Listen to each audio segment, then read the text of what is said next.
Invitados de lujo, y lo que se trata es una plática informal, nos podemos arrebatar la palabra, nos podemos interrumpir, pero lo importante es que la plática fluya. Me da mucho gusto que estén esta noche con nosotros mi querido Monero Rictus, a él lo conocen muy bien, gracias por estar por acá, querido Rictus. Está en las páginas del diario El Financiero y vaya que qué buen trabajo te has echado, de verdad. Muchas gracias. Esta semana muy sentido, ¿no? Muy sentido. Obras de arte, la verdad. Pues tratando de tomarle el pulso al sentir de la gente, ¿no? Yo creo que es complicado. Definitivamente es complicado, son momentos complicados para el humor. Han sido semanas complicadas, incluso este es un viernes complicado porque todavía hay labores de rescate a esta hora, hay que decirlo. Y está con nosotros Esteban Illades, analista político, periodista. Gracias por estar por acá, Esteban. ¿Cómo estás? Te agradezco infinitamente, lo pueden ver, por supuesto, todos los martes en Urna Tras Otra. Y bueno, pues...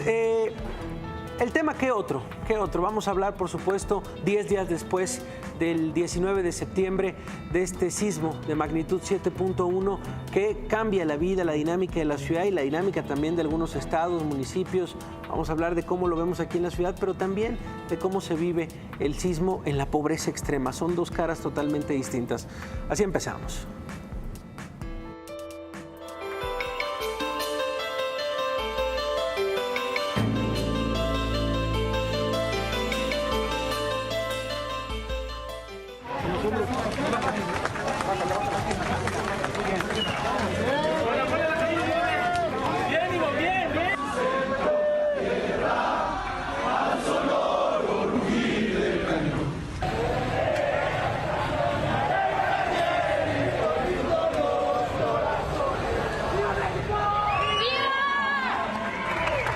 Está señalando ahí dentro del closet. A ver, suéltalo, quiero ver dónde está señalando.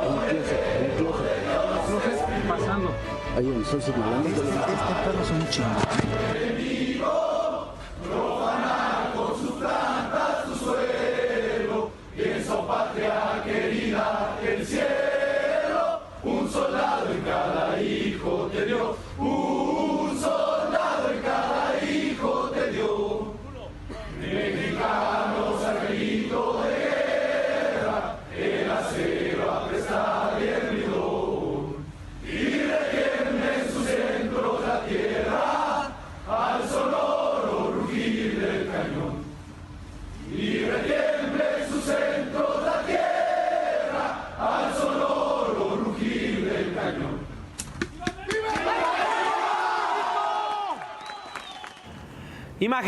Imágenes de estas 2 semanas.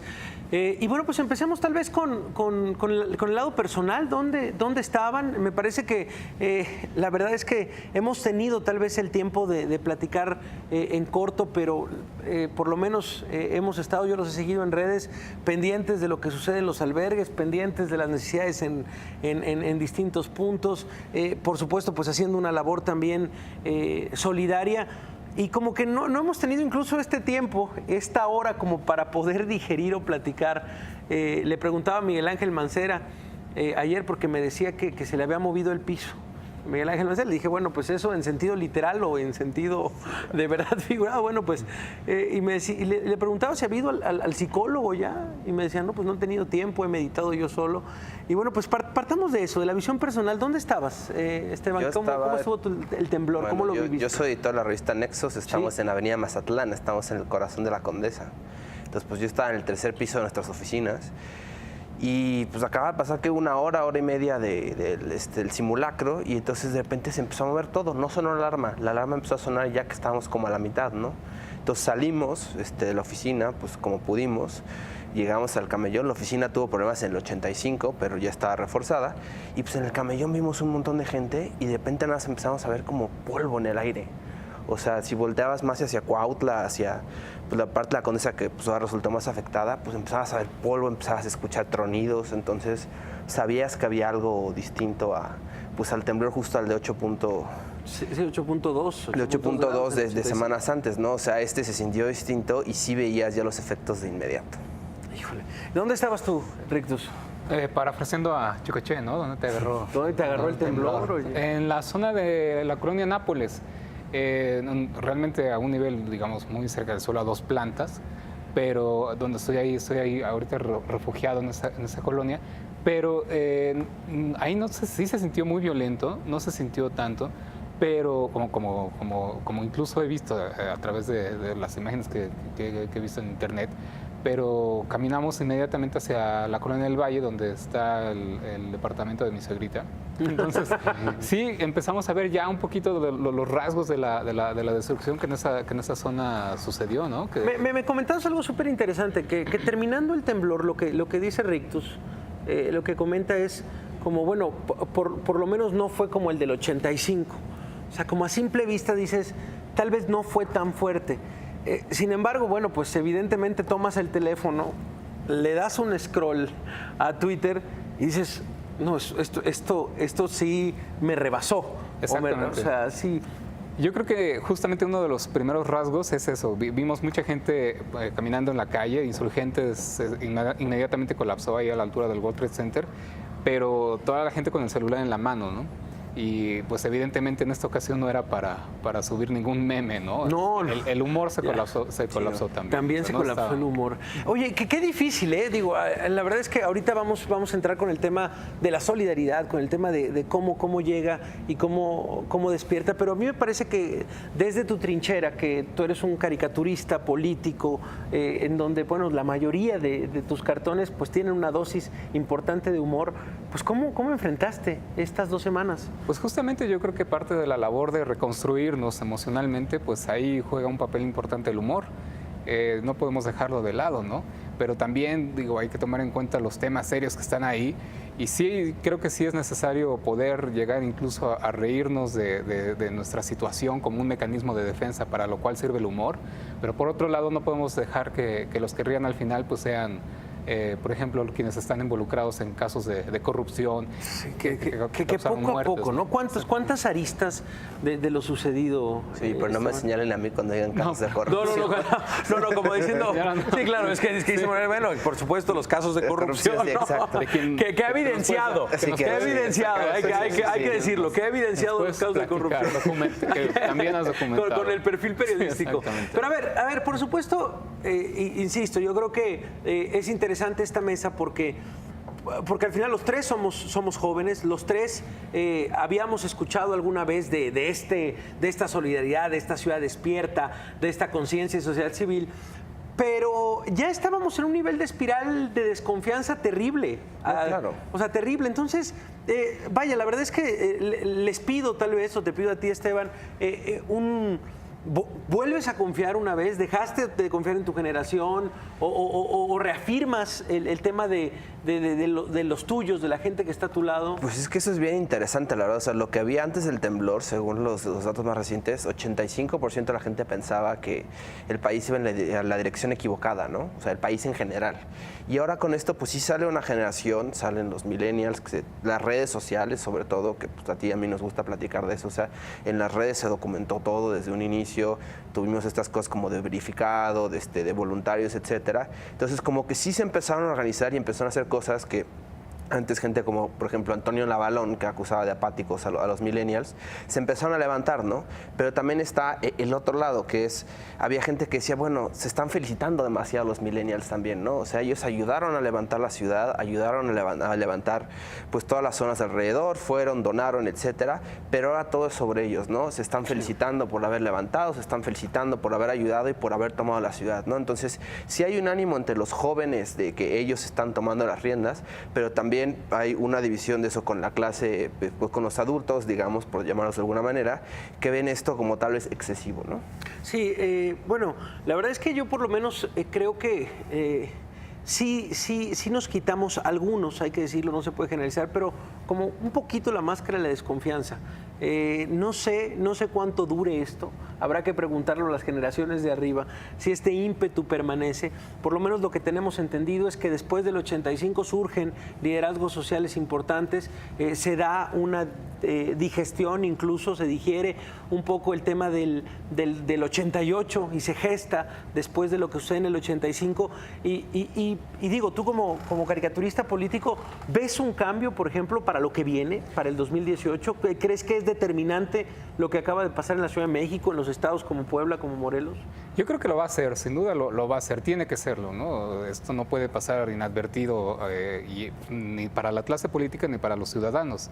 Y por otro lado, justamente esta cuestión de los millennials, yo creo que hay una parte y un hueco donde no tenemos un liderazgo claro, ¿no? No hay un liderazgo, seguramente, y yo deseo que surjan liderazgos desde esta generación, Claro. ¿no? Donde podamos ver a gente en la que podamos confiar, en la que podamos, digamos, que tengan poder de convocatoria, que puedan justamente liderar algún movimiento. Y sería ideal verlo. Pues a mí me parece que se está gestando, ¿no? O sea, a mí me pareció muy interesante, tal vez de las cosas que rescato sin duda es este movimiento de jóvenes en donde colaboramos varios, verificados 19S, este movimiento que se organizó de la nada, se organizó ante la incapacidad por parte de los gobiernos, tanto estatal como federal, decir, bueno, pues a ver, ¿qué está pasando? Después de las horas, ¿qué sucede? No, pues hay una confusión en redes porque los albergues o porque las zonas de conflicto pues no se están coordinando bien. Unas dicen que quieren agua, tienen mucha agua, pero otras no tienen agua. Entonces, vamos a coordinarlo. Y surgió así. Esto es parte de Verificados 19S. Vamos a verlo.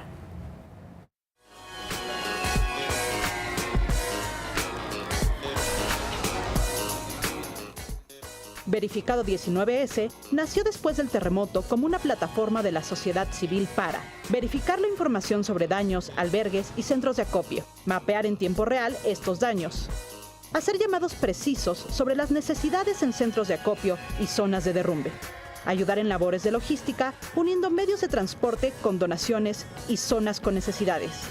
Empezamos como un grupo de amigos que un día después del temblor teníamos ganas de hacer algo. Nos quedamos de ver aquí en Centro Cultural Horizontal, que está a una cuadra del edificio que se derrumbó en Álvaro Obregón. Decidimos abrir primero un centro de acopio para Morelos y segundo nos dimos cuenta que había mucha falta de información, porque había albergues que tenían muchas cosas y albergues que no tenían nada, y gente con mucha buena disposición queriendo ayudar, pero que no sabía dónde ir. Entonces, esencialmente, después de reunirnos este grupo de amigos, Alberto, Sergio, Miguel, Antonio, yo, Carlos Brito, decidimos que con datos y con información íbamos a tratar de hacer un puente para conectar Internet con la calle. La historia es la misma para muchos de los más de 100 voluntarios que llegaron al Centro Cultural Horizontal en la Roma, a cuadras de uno de los edificios colapsados.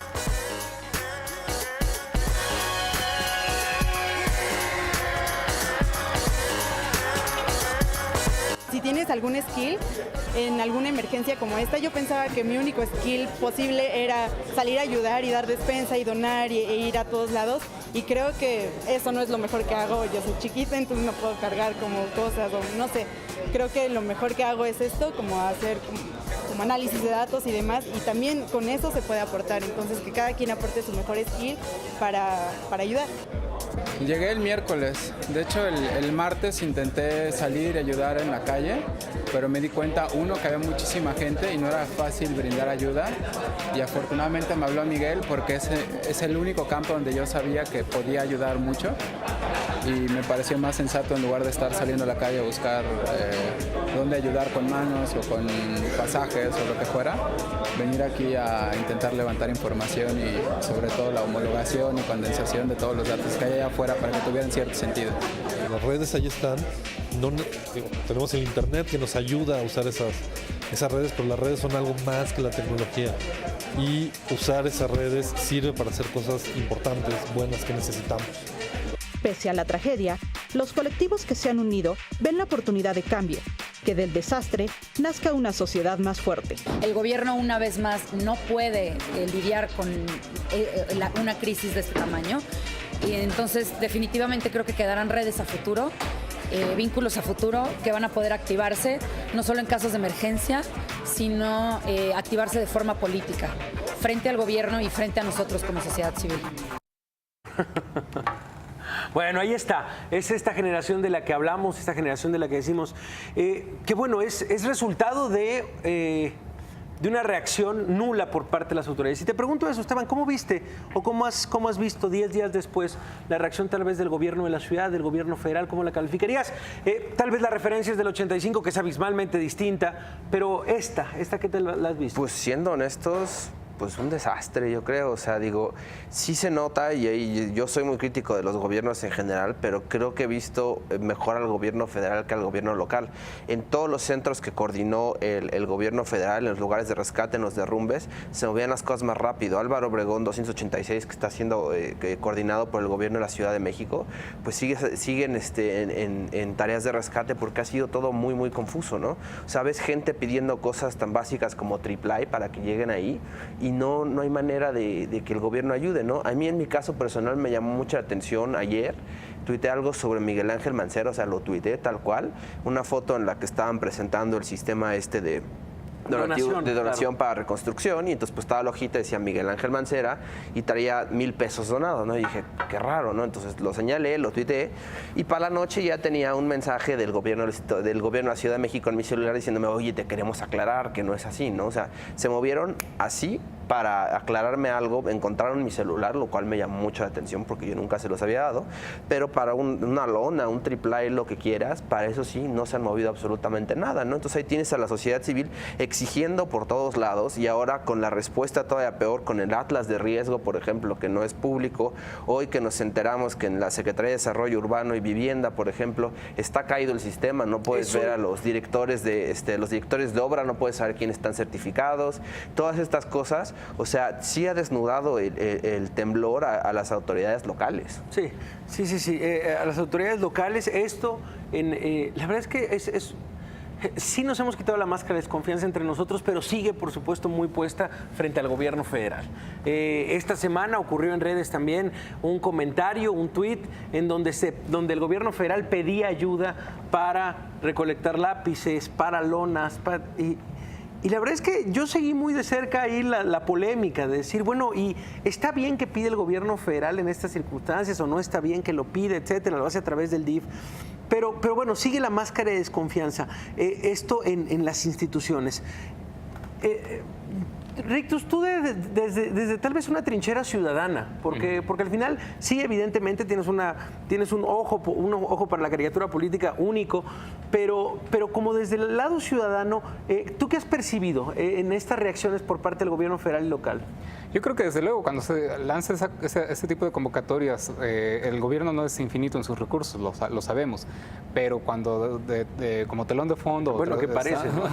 Aquí parece para ciertas cosas de poder infinito. Así es, pero para este tipo de aportar recursos, quizá no lo sea, pero con el trasfondo de la estafa maestra, los desvíos de Duarte, de los dos Duartes, todos esos escándalos de corrupción, pues sí, justamente encuentran tierra fértil entre la gente para este tipo de reacción. Incluso tenemos los casos de desastres naturales, claro, en donde el Fonden ha dado recursos que no se transparentan, por ejemplo en Guerrero después del paso del huracán, en donde, bueno, pues había cierto dinero para casas que nunca se construyeron. O sea, vaya, no es nuevo tampoco que digas, oye, solo en el caso de ranchos de 200 millones. No, también en casos de emergencia y de desastre han hecho corrupción y está la corrupción indeleble. Pues es parte de estas dos reacciones, de la reacción de la sociedad, de la reacción del gobierno federal. Y hay que decir que todo esto en un contexto de la ciudad. O sea, al final estamos en una ciudad en la cual podemos prender un teléfono y si nos llevamos 8% de pila, pues buscamos un lugar, lo conectamos, compramos una pila, la conectamos. Estamos en un lugar en donde, bueno, si te mueves 2 kilómetros, si te mueves 1 kilómetro, puedes ir a un súper, comprar algo, comértelo. Y se da la crisis aquí. Pero hay muchísimos municipios afectados. En Puebla, en Morelos, en donde yo me quedaba con una crónica del periodista Mauricio Mejía que publica aquí en El Financiero, en donde nos dice que el evento no es el terremoto, sino la llegada de víveres.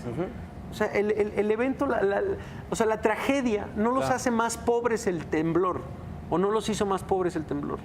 Más bien lo raro fue la llegada de víveres y la llegada de gente a una comunidad de 2,000 personas olvidada. Es que somos de por sí damnificados de la corrupción, ¿no? Entonces, a esos damnificados por la corrupción es a los que se nos pide la ayuda y el apoyo, ¿no? Y finalmente, como bien dices, esas comunidades están ahí en espera de ayuda, pero desde mucho tiempo antes, ¿no? Sí, claro, o sea, viven una tragedia totalmente distinta. Una cosa es el sismo, por supuesto, en la ciudad y otro el sismo en pobreza extrema.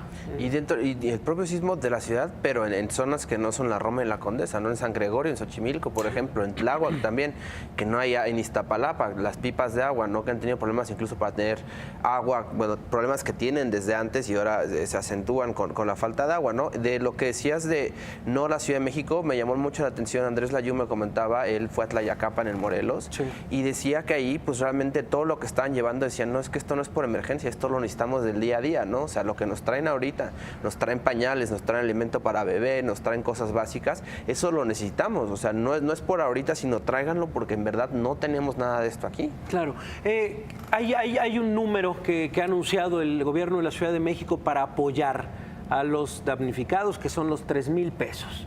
3,000 pesos. Y me parece que se pondera muy bien en esta tabla, justo en este tema. 3,000 pesos que sinceramente para un afectado de clase media en la Ciudad de México, pues le resuelven una cuarta parte de la renta. Punto. O sea, le resuelve una cuarta parte de la renta y que sea durante 3 meses, a mí me parece incluso hasta ofensivo. Que crean que 3 meses servirán esos 3,000 pesos para reconstrucción, pero bueno, ese es el número. Ni aplicando el algoritmo Peña, ¿no? Así para no, de 3,000 pesos, pero bueno, son 15,000, no, ni siquiera eso. Y bueno, también hablamos de esto, o sea, le decía a Mauricio, porque justamente se da este anuncio el día que tengo a Mauricio Mejía acá y me dice, bueno, por ejemplo, esos 3,000 pesos trasladados a estas comunidades es dinero que nunca ha visto junta la gente. Dices, es el dinero de 6 meses del padre de familia. Entonces, ¿cómo se ponderan y cómo, por supuesto, el sismo tiene sus distintas magnitudes y sus distintos grados, incluso en la zona geográfica, dependiendo de la zona geográfica? ¿Qué decir de estos apoyos? ¿Del Infonavit? ¿De los apoyos del gobierno de la ciudad? Pues es interesante porque también vamos a ver cómo fiscalizar esto, ¿no? Por ejemplo, hoy hablaba con Miquel Adrià, el director de la revista Arquine, y él me decía que en Morelos les van a dar alrededor de 120,000 pesos para reconstruir sus casas a los afectados, 90,000 en material y 30,000 en efectivo. Y él decía, pues es que es claro que esos 30,000 que les van a dar en efectivo no van a ir a dar a las casas, van a ir a dar a cosas primarias que necesitan, ¿no? Lo que te estaba platicando hace unos momentos. Claro. Entonces, pues ahí va a ser algo bien importante fiscalizar todo ese dinero, porque mucho se va a manejar en efectivo, en las rentas, por ejemplo, también. Entonces, sí va a haber que estar siguiendo los recursos para checar que pues no vayan a dar a donde no queremos, ¿no? O sea, que sí vayan a dar a las personas afectadas, a las familias afectadas, y que se den para reconstrucción dentro de lo que cabe. En el caso de Morelos, por ejemplo, me comentaban que le están dando dinero para construir con block y no con adobe, que es lo que tenían antes, y el material es mucho más escaso que el que necesitarían para construir con adobe. Entonces van a ser casas más chiquitas ahora porque no hay suficientes recursos. Aquí en la Ciudad de México dices 3,000 pesos, en una zona como la Roma Condesa, pues claro que no te sirve, en una como Tláhuac sí te sirve también, sí te sirve mejor más bien, pero igual pues todo ese recurso es finito, como decía Rictus, ¿no? Claro. O sea, el Estado no es... O sea, no se está planeando una reconstrucción, no ven elementos de una reconstrucción verdaderamente global. Pues es una reconstrucción que diga, a ver, son 3 pasos para la reconstrucción, a corto, mediano y largo plazo. El corto es esto, el mediano es este y el largo es este. Y vamos a ir por etapas, pues, que es algo tan simple. Al final, bueno, por lo menos se ve como decir, a ver, que algo importante que hay que señalar es que no tenemos una ciudad devastada, ¿eh? ¿No? O sea, no es una ciudad devastada al final.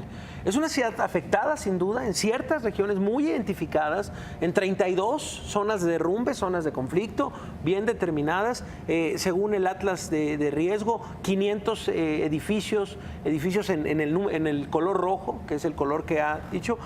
Entonces, cuando nosotros pensábamos que bueno, vaya, está identificado el problema, están identificadas las personas, que sí pueden llegar a ser miles, pero de una ciudad, de una zona conurbada de 25 millones, pues debería estar controlada.